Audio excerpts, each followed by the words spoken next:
دوستو، اب میں اس کے بعد خطیب باکمال حضرت مولانا مفتی و قاضی عبید اللہ صاحب قاسمی، استاذ حدیث عمارت شریعہ پھلواری شریف پٹنہ کو دعوت سخن دیتا ہوں، جو آپ کے سامنے شہد کیا ہے، زہر کیا ہے، دودھ کیا ہے اور زہر کیا ہے، حق کیا ہے، باطل کیا ہے، سچ کیا ہے، جھوٹ کیا ہے، رسم کیا ہے، مذہب کیا ہے، ان سب باتوں پر مفصل خطاب فرمائیں گے۔ میں اس شعر کے ساتھ حضرت والا کو دعوت سخن دیتا ہوں، میں اس شعر کے ساتھ حضرت والا کو دعوت سخن دیتا ہوں کہ دلوں میں جستجو بڑھتی ہے اور تنویر ہوتی ہے، دلوں میں جستجو بڑھتی ہے اور تنویر ہوتی ہے، سبھی مردہ دلوں میں زندگی تحریر ہوتی ہے۔ کہیے سبحان اللہ۔ دلوں میں جستجو بڑھتی ہے اور تنویر ہوتی ہے، سبھی مردہ دلوں میں زندگی تحریر ہوتی ہے، دلائل جب یہ دیتے ہیں تو عقلیں دنگ رہتی ہے، دلائل جب یہ دیتے ہیں تو عقلیں دنگ رہتی ہے، ہمارے شیخ کی کچھ اس طرح تقریر ہوتی ہے۔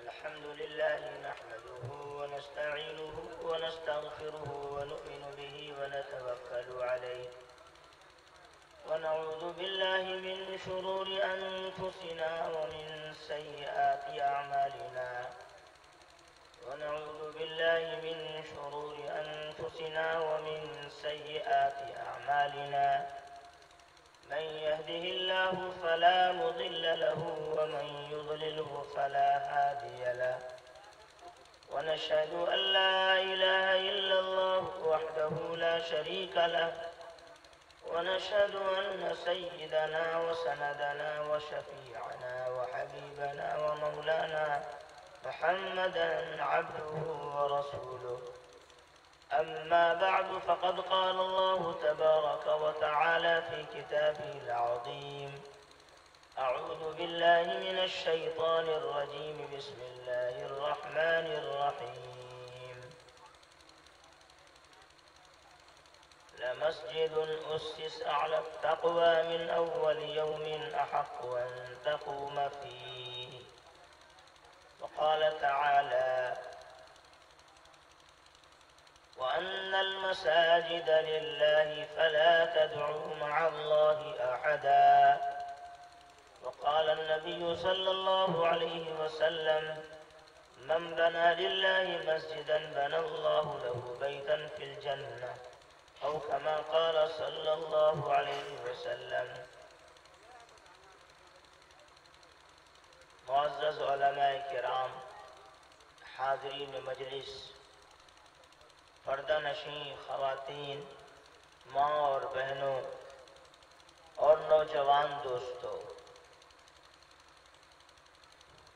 رات کا بالکل آخری وقت ہے اور رات بھی بڑی ہی مبارک رات ہے، برکتوں والی رحمتوں والی بارش بھی برس چکی ہے اور اس کی بوندیں بھی ابھی کچھ نہ کچھ پنڈال سے جھڑتی ہوئی دکھائی دے رہی ہیں۔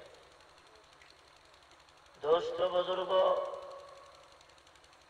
اللہ رب العزت نے قرآن عظیم میں ایک ایک انسان کی زندگی گزارنے کا مکمل اور مفصل طور و طریقہ بیان فرما دیا ہے، اور آج کی جو یہ رات ہے، کل چونکہ جمعہ ہے، جمعہ کا دن ہے، اس سے یہ متعلق رات ہے، تو یہ رات شب جمعہ ہے، اور ہم سب کو یہ بات نوٹ کر لینی چاہیے، جب رات ہی گزار چکے ہیں سنتے سنتے، تو یہ بات بھی سن لیجئے اور ذہن نشیں کر لیجئے کہ مذہب اسلام میں چند راتیں ایسی ہیں کہ جو نہایت برکتوں والی مانی گئی ہیں۔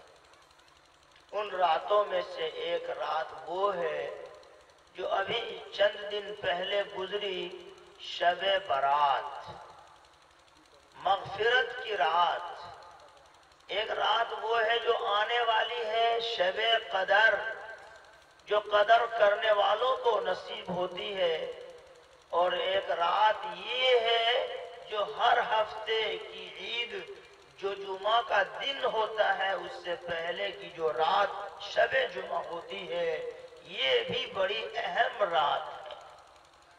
اور عید کی رات اور بقرعید کی رات اور رجب کی پہلی رات اور وہ 10 راتیں جن کا قرآن کریم میں تذکرہ ہے اور جن کی قسمیں کھائی ہیں، وہ ساری راتیں اس امت کو اللہ نے بخشی ہیں تاکہ اس امت کا گنہگار خطاکار ان راتوں کی عظمت کو اہمیت کو سمجھ کر اپنی مغفرت کے سامان کو اکٹھا کرے۔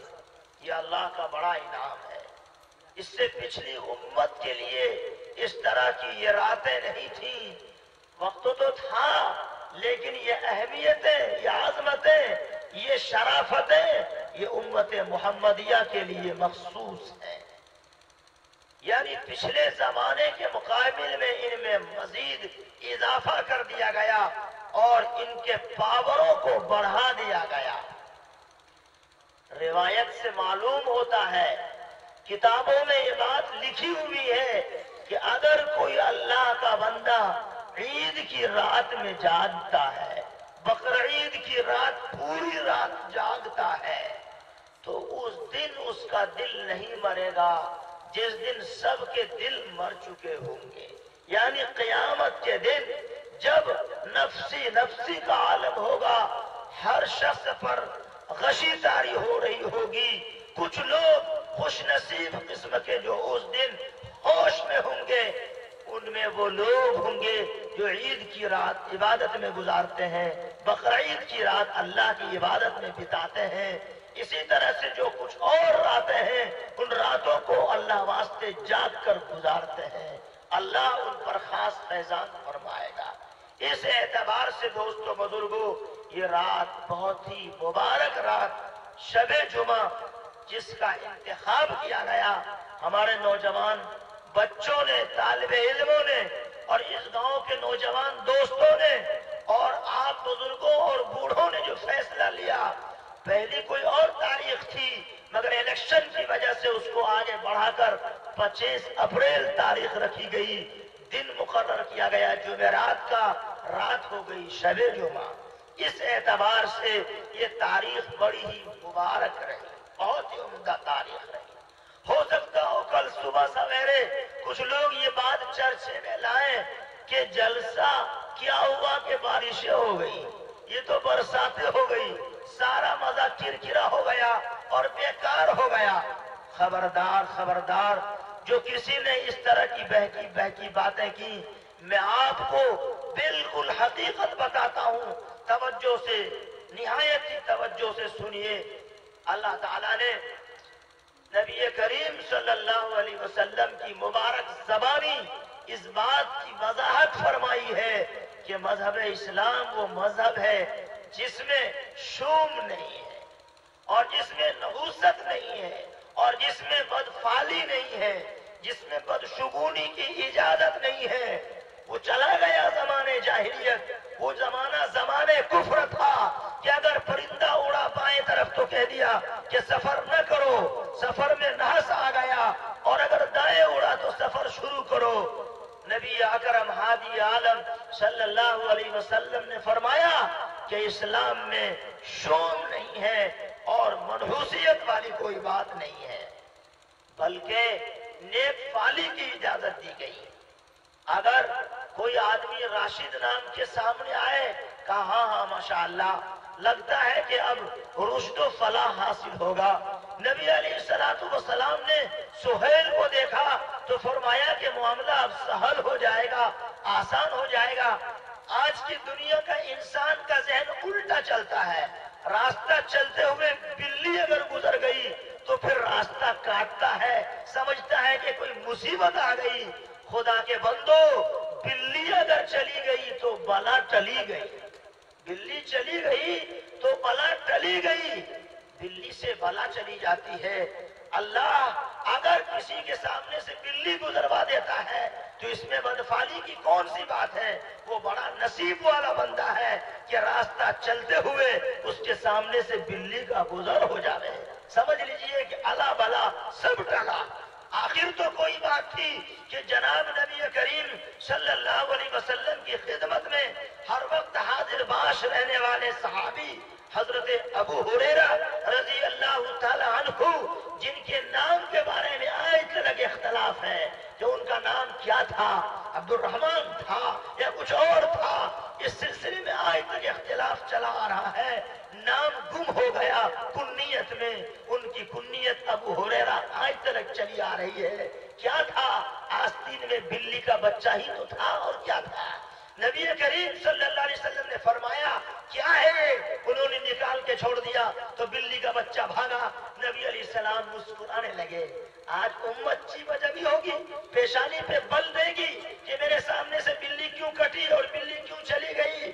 نبی کریم صلی اللہ علیہ وسلم نے بلی کو دیکھ کر کے مسکرا کے کہا سبحان اللہ ابو ہریرہ، ابو ہریرہ۔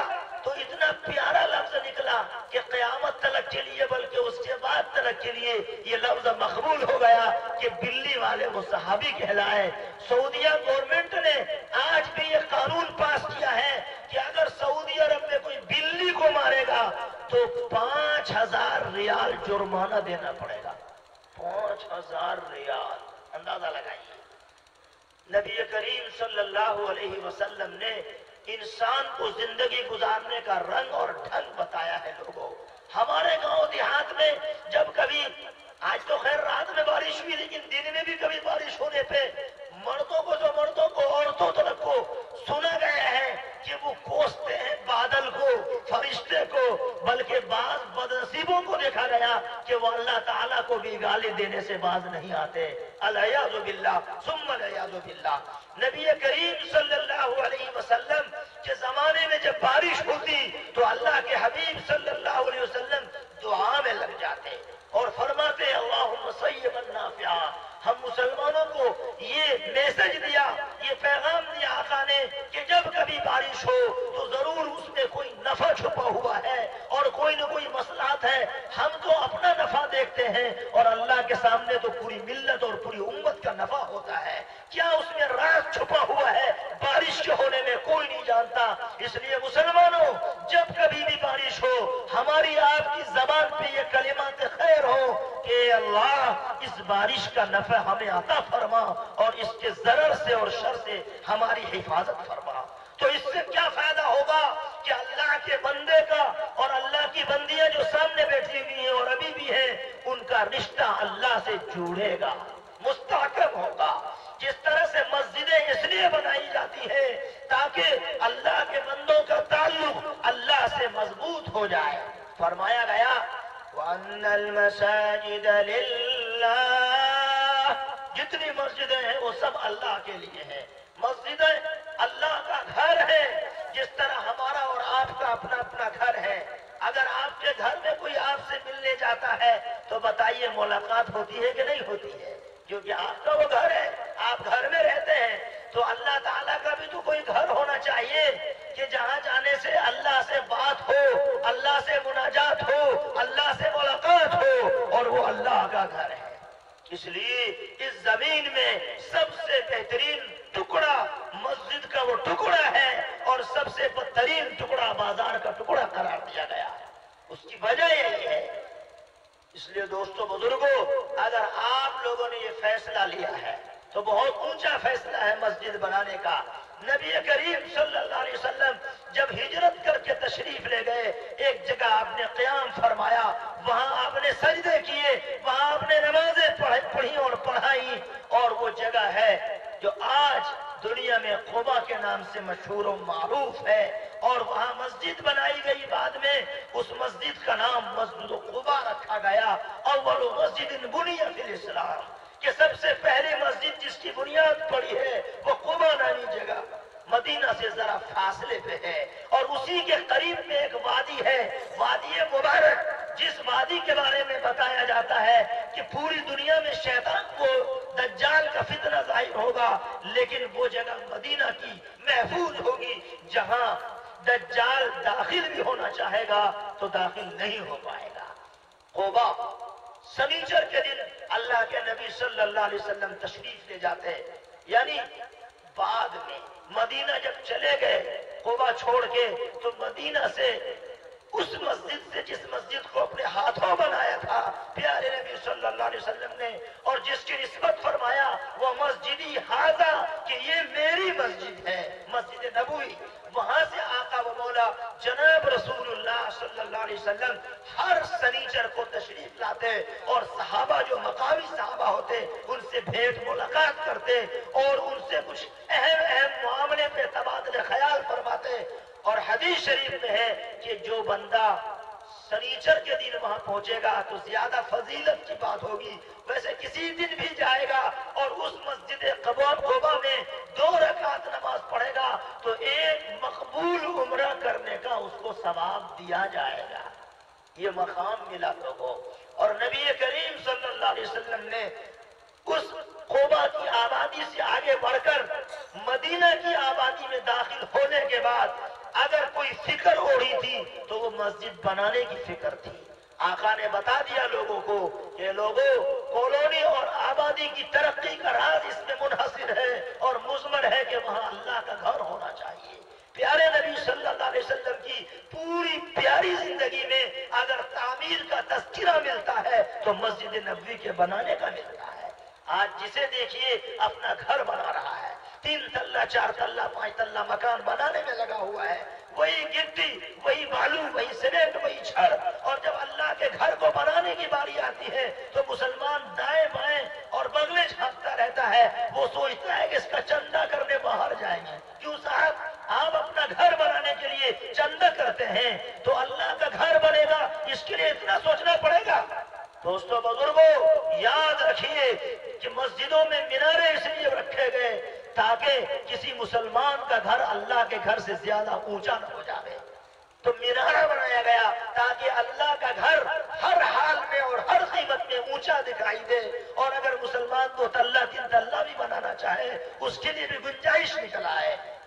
میناروں کا انتظام اور گنبدوں کا انتظام، مسجدوں کی خوبصورتیوں کا انتظام، اور مسجد بنانے میں اس بات کا اہتمام کہ اس میں ہماری گاڑی کمائی لگے، پسینے کی کمائی لگے، ایک ایک پیسہ بہت ستھرا ہو، دھلا ہو، 1 نمبر ہو، وہ 2 نمبر نہیں۔ آپ کا بیٹا کہاں ہے؟ تو کما رہا ہے۔ اچھا کتنا؟ کہا ویسے سیلری تو 30,000 ہے اور کچھ اوپری بھی آمدنی ہے۔ یہ اوپری کیا مصیبت ہے؟ وہی اندر سے جو گھوس ملتا ہے وہ اوپری بھی آمدنی ہے، اور 20-30,000 وہ بھی ہے، ملا جلا کے 60,000 سیلری ہے۔ استغفر اللہ، توبہ کیجیے، تھوک دیجیے 2 نمبر کی آمدنی کو۔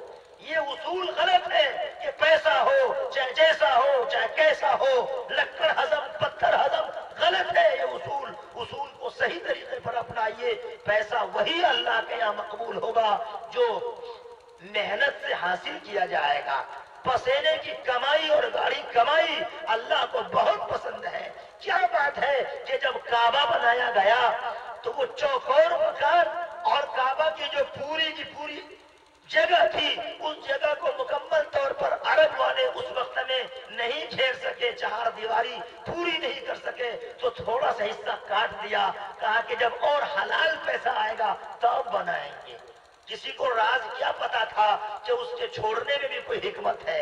جیسے بارش کے ہونے میں کیا کیا حکمتیں تھی کسی کو نہیں معلوم تھا۔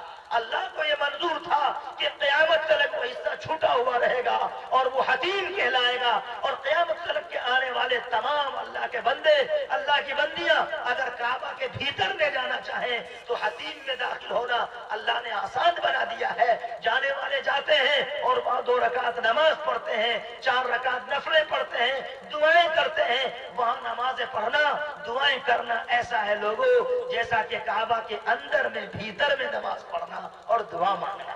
تو دیکھیے بہت ہی گاڑی کمائی سے بنائی گئی۔ دارالعلوم دیوبند میں حضرت مولانا نور عالم خلیل الامینی دامت برکاتہم، ان کے علاقے میں بہار ہی کے وہ ہیں، اور دارالعلوم میں بڑے اونچے درجے کے وہ استاد ہیں اور دنیا میں ماشاءاللہ بڑے مشہور و معروف ہیں. الدائی جیسا رسالہ جو عربی میں نکلتا ہے ان کی بہت بڑی پہچان ہے. عرب ملکوں میں بھی ان کو یاد کیا جاتا ہے, ان کو پڑھا جاتا ہے. جب وہ اپنے گاؤں آئے, اپنے علاقے میں آتے تھے, سیتا مڑھی کا علاقہ, تو ایک مسجد میں وہ نماز پڑھتے تھے چھپر پوش, اور وہاں نماز پڑھنے میں ان کو بڑا لطف آتا, بڑا مزہ آتا تھا. من کرتا تو رکعت اور پڑھیں, پھر من کرتا کہ اور پڑھیں, خوب ٹوٹ ٹوٹ کر کے اللہ سے دعا کریں, اللہ کے حضور میں گڑ گڑ آئیں. چند سالوں کے بعد جب دوبارہ حاضری ہوئی تو بڑی عالیشان مسجد بنی ہوئی دکھائی دی. اب جب حضرت مولانا تشریف لے گئے اور مسجد میں 2 رکعت نماز پڑھ رہے ہیں, نیت باندھ رہے ہیں, تو مزہ نہیں آ رہا, کیفیت ہی حاصل نہیں ہو رہی ہے. وہ جو حضوری کیفیت ہے وہ ختم ہے. تو حضرت بے چین ہوئے, سیکریٹری کو بلایا, صدر کو بلایا, انتظامیہ کمیٹی کو بلایا, کہا کہ کیا بات ہے, آج سے چند سال پہلے جب ہماری حاضری ہوئی تھی تو اس مسجد میں نماز پڑھنے میں مزہ آ رہا تھا, آج کیوں اتنا مزہ نہیں آ رہا ہے؟ اتنی شاندار مسجد بنی, جب تو ویسی تھی بھی نہیں, بس ایسے ہی تھی, اس میں مزہ آ رہا تھا, اس میں کیوں مزہ نہیں آ رہا ہے؟ تو لوگوں نے بتایا کہ حضرت اس وقت میں جو کچھ بھی لگایا گیا تھا چھپر نما, وہ ہم لوگوں نے تھوڑا تھوڑا چندہ کر کے جمع کر کے مسجد کا سانچہ اور ڈھانچہ تیار کیا تھا.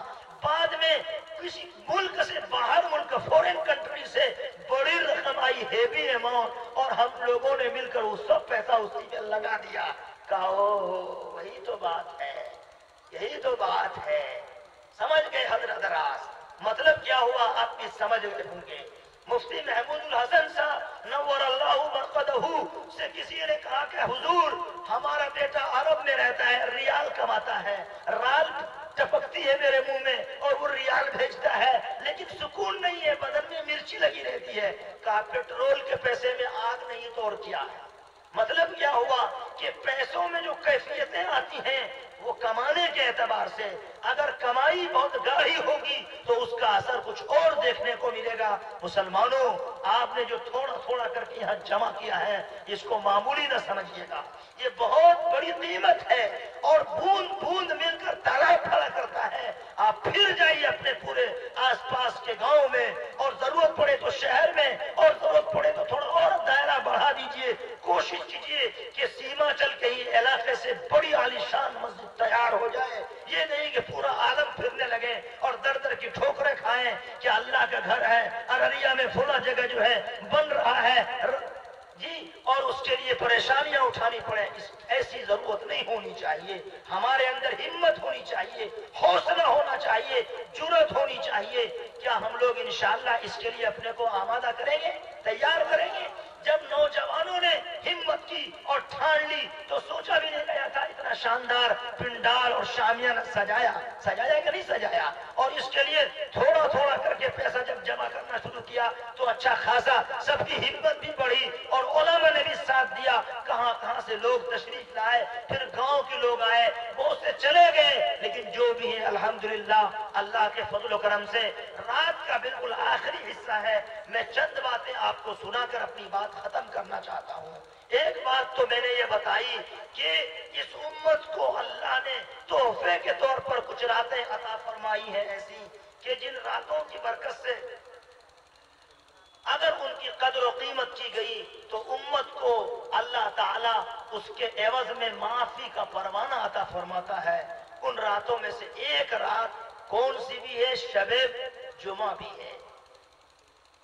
دوستو بزرگوں, ہمیں اور آپ کو اللہ سے لو لگانا ہے, اور جس طرح یہ رات بڑی برکتوں والی ہے پھر آئے گی اور آتی رہے گی زندگی میں. اس رات کو جیسے آج آپ نے جاگ کے گزارا, کوشش کریں کہ جو بقیہ اور شب جمعہ آئیں اور شب قدر آئیں, شب برات آئیں, اور جو عیدین کی راتیں ہیں وہ آئیں.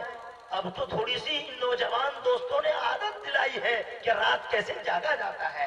آپ پوری رات نہ جاگ کر عبادت کر سکیں, آدھی رات کا بھی کچھ حصہ, قم اللیل الا قلیلا نصفہ او انقص منہ قلیلا او زد علیہ ورتل القرآن ترتیلا. نبی کریم صلی اللہ علیہ وسلم کو ہدایت دی گئی کہ اے پیغمبر, آپ رات میں قیام کیا کیجئے, کھڑے ہو جایا کیجئے. یہ رات کا آخری حصہ ہے, یہ رات کا دل ہوا کرتا ہے.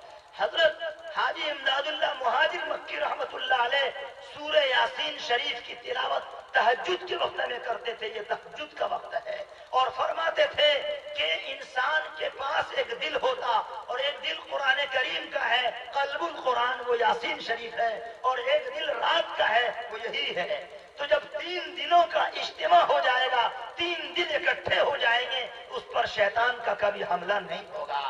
بہت سے لوگ پوچھتے ہیں کہ تہجد کیا ہوتی ہے, تہجد کی نماز کیسے پڑھی جاتی ہے. مسلمانوں, یہی جو آخری وقت چلتا ہے, اس وقت میں اگر کوئی اللہ کا بندہ, اللہ کی بندی اٹھے, آنکھ کھلی, گھڑی پہ نظر پڑی, دیکھا کہ 1:30 بج رہے ہیں, 2:30 بج رہے ہیں, 3 ساڑھے 3 بج رہے ہیں, تو یہ نہ سوچیں کہ ابھی تو بہت ٹائم ہے, پھر اٹھ کر تہجد پڑھیں گے. شیطان بہکاتا ہے اور یہ سوچ کر آدمی سوتا ہے تو فجر پڑھنا بھی کبھی مشکل ہو جاتی ہے. ہونا یہ چاہیے کہ جیسے آنکھ کھلی اس کو اللہ کی طرف سے انعام سمجھیں, فوراً جاگیں اور آپ 2 رکعت, پھر 2 رکعت, پھر 2 رکعت اور پھر 2 رکعت, یعنی 8 رکعت یا 12 رکعت یا کم از کم 4 رکعت 2 کر کے پڑھیے گا. اور نیت کیجیے گا, نیت کرتا ہوں میں, عورتیں کہیں گی نیت کرتی ہوں میں 2 رکعت نماز تہجد پڑھنے کی, رخ میرا کعبے شریف کی طرف, واسطے اللہ کے منہ میرا کعبے شریف کی طرف, اللہ اکبر.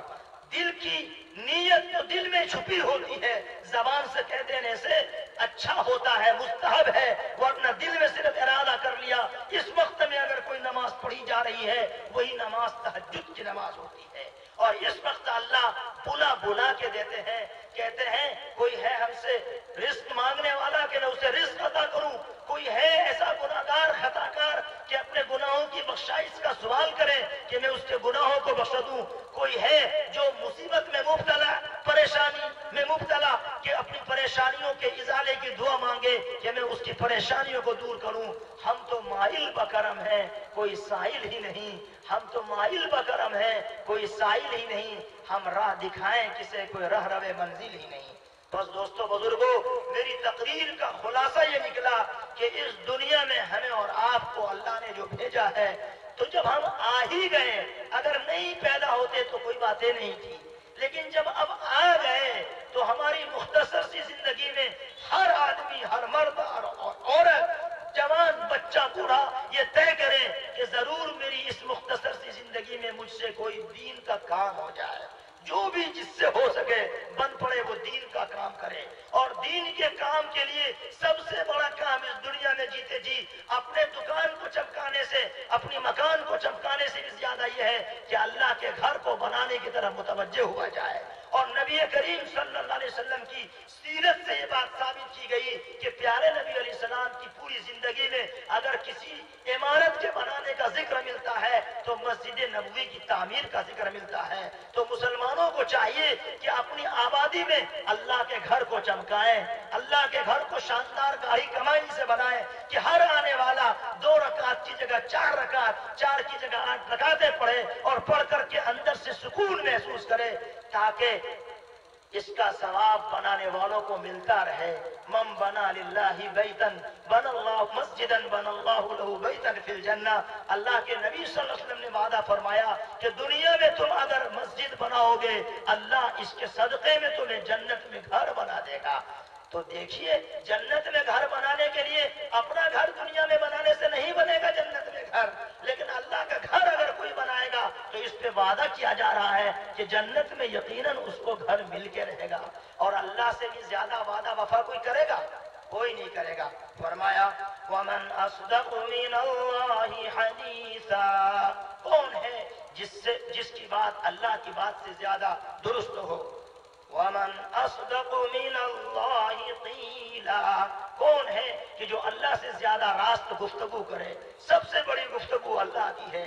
اللہ نے آسمان کو بنایا, زمین کو, چاند, سورج, ستاروں کو یہ مقصد کے تحت بنایا, یہ نہیں کہ فالتو بنا دیا, بیکار بنایا. فرمایا وَمَا خَلَقْنَا السَّمَاءَ وَالْأَرْضَ وَمَا بَيْنَهُمَا بَاطِلًا, ہم نے آسمان کو اور زمین کو اور ان کے درمیان کی چیزوں کو خالی از حکمت نہیں بنایا, بلکہ اس کے پیچھے بڑا مقصد ہے کہ ایک دن آئے گا ہر ایک کو اس کے کیے ہوئے کے مطابق رزلٹ اس کے ہاتھ میں تھما دیا جائے گا, کہہ دیا جائے گا اقرأ کتابک کفی بنفسک اليوم علیک حسیبا, کہ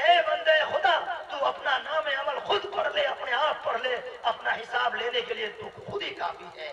جس طرح سے چپس میں میموری کارڈ میں کتنی ساری تقریریں ہوتی ہیں، اس طرح سے پوری زندگی میں جو کچھ کیا ہوگا انسان کا نام عمل تیار ہو کر کے اس طرح سے اڑ کر اس کے ہاتھ میں آئے گا جیسے چڑیا اڑتی ہوئی کہیں سے کہیں چلی جاتی ہے. اگر خوش قسمت ہوا تو داہنے ہاتھ میں نام عمل آئے گا، بدقسمت ہوا تو بائیں ہاتھ میں آئے گا، اور ہم سب کے داہنے ہاتھ میں آئے گا. بولیے انشاءاللہ ثم انشاءاللہ. جب داہنے ہاتھ میں نام عمل اللہ عطا فرمائے گا تو انسان خوشی کے مارے بلّیاں اچھل جائے گا. 3-4 منٹ میں اپنی بات ختم کر رہا ہوں. آخر کی جو باتیں ہیں ذہن میں اور بٹھائیے. بلّیاں اچھل جائے گا اور وہ کہے گا وَأَمَّا مَنْ أُوتِيَ كِتَابَهُ بِيَمِينِهِ فَيَقُولُ هَاؤُمُ اقْرَءُوا كِتَابِيَهْ. اچھل کے کہے گا آؤ آؤ آؤ آؤ، یہ میرا نام عمل ہے، پڑھو. ہر شخص اپنی آنکھوں سے، کھلی آنکھوں سے، اپنے سر کی نظروں سے سب کچھ کو دیکھے گا، اور اس دن جو نیکیاں ہوں گی ظاہر کر کے دکھا دی جائیں گی. ایک ایک انسان کو قبر سے اللہ اٹھائے گا اور اٹھانے کے بعد زندہ کرے گا، اور زندہ کر کے اللہ میدان محشر میں جمع کرے گا اور سارے اعمال جتلا دے گا، بتلا دے گا. اسی لیے کہا گیا وَقُلِ اعْمَلُوا فَسَيَرَى اللَّهُ عَمَلَكُمْ وَرَسُولُهُ وَالْمُؤْمِنُونَ. پیغمبر صلی اللہ علیہ وسلم آپ اعلان کر دیجئے کہ لوگوں عمل کیے جاؤ. ایک وقت آئے گا قریب اللہ دیکھے گا اور اللہ کے رسول دیکھیں گے، سارے مسلمان دیکھیں گے. اس آیت کے آگے میں اللہ نے ایک مسجد کا ذکر کیا جو غلط مقصد سے بنائی گئی تھی، مسجد زرار. اس کے آگے اللہ نے ایک اور مسجد کا ذکر کیا جس کے مصداق میں علماء نے فرمایا کہ یا تو وہ مسجد قباء ہے یا وہ مسجد نبوی ہے.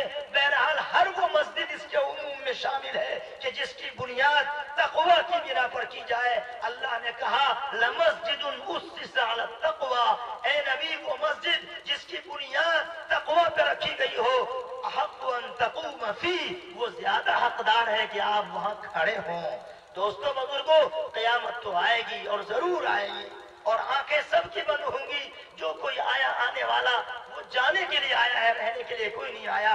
اللہ نے قیامت سے پردہ اٹھاتے ہوئے فرمایا یوم یبعثهم اللہ جمیعا فینبئهم بما عملوا.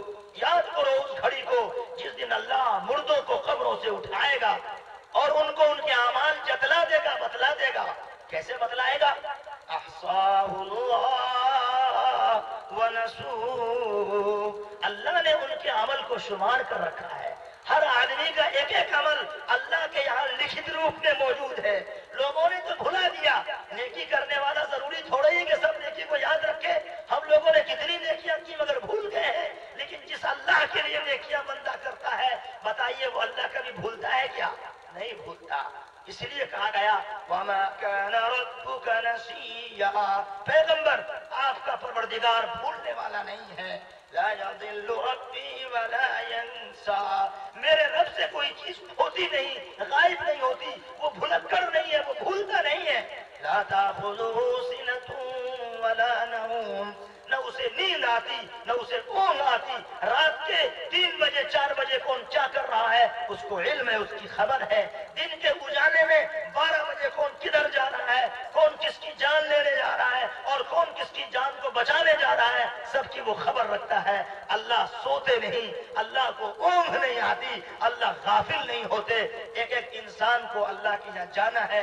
اسی کے لیے نوجوانوں میں فکر ہوئی، اور جہاں کے نوجوان تڑپ جائیں، فکر مند ہو جائیں، علاقے میں انقلاب برپا ہوتا ہے. اور یہاں مسجد کا جو کچھ بھی سلسلہ قائم ہو رہا ہے ماشاءاللہ بہت ہی مبارک ہو رہا ہے. جہاں مسجد بن جاتی ہے اللہ کا وہاں پر انعام ہوتا ہے اور اللہ کی رحمتیں برستی ہیں. اور پھر مسجد کے واسطے سے پورے محلے میں اور محلے کے واسطے سے وہاں کی کھیتوں میں، آبادیوں میں سب جگہ شادابیاں ہوتی ہیں.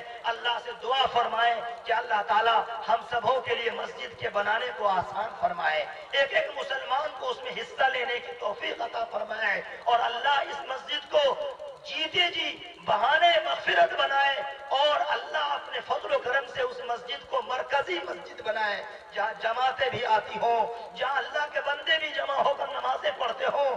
اور جب بھی کوئی بندہ مسجد میں جائے گا تو فرشتہ اس کا نام گیٹ پہ لکھ لیا کرتا ہے، اور وہی فرشتہ موت کے وقت میں سرہانے آ کر کے کہتا ہے اے بندہ مومن پڑھتا کیوں نہیں یہ کلمہ، پڑھ لا الہ الا اللہ محمد الرسول اللہ۔